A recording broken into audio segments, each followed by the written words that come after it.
बिस्मिल्लाहिर्रहमानिर्रहीम। नए सीखने वालों के लिए उर्दू मुकम्मल कोर्स।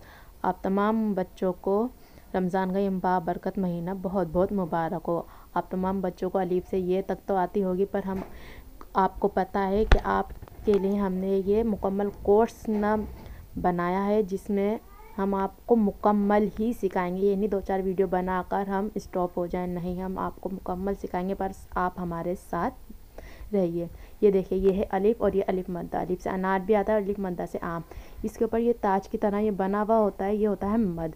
इसका मतलब होता है कि थोड़ा सा खींच के पढ़ा जाता है। जो कुरान शरीफ पढ़ते होंगे उन्हें मालूम होगा इसके डेफिनेशन। ठीक है, ये हम आपको बनाने का तरीका बता रहे हैं। ये अलिफ बनाया है और ये अलिफ मद यानी थोड़ा सा खींच के पढ़ा जाता है। अब हम बात करेंगे बे, पे, ते, टे और से की। ये देखने में एक जैसे ही ये बने हुए होते हैं, पर ये नुक्तों की वजह से एक दूसरे से डिफरेंट होते हैं।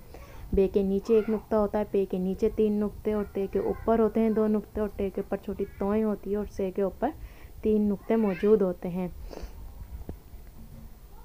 आप सब दोस्तों से ये रिक्वेस्ट है, आप तमाम बच्चों से, कि आप प्लीज़ हमें सपोर्ट करें ताकि हम आपके लिए तमाम अच्छी अच्छी वीडियो बनाएं। हमने ये वीडियो तमाम डाली थी, पर हमें मालूम नहीं था ये मेड ऑफ किड्स पर डालनी है। तो ये देखिए, ये बे हम आपको बनाना सिखा रहे हैं कि ये इसी तरह बनते हैं ये पांचों, पर इनके नीचे अगर एक नुक्ता लगाते तो ये बे बन जाता है। अगर नीचे 3 नुक्ते लगा देंगे तो ये पे बन जाएगा, ऊपर 2 नुक्ते लगा देंगे तो ते बन जाएगा। अगर छोटी सी तोएं बना देंगे ऊपर तो ये टे, और से के ऊपर 3 नुक्ते होते हैं। ठीक है, अगर आपको हमारी वीडियो पसंद आए तो वीडियो को लाइक और चैनल को ज़रूर सब्सक्राइब कर दीजिएगा। इंशाल्लाह फिर मिलेंगे।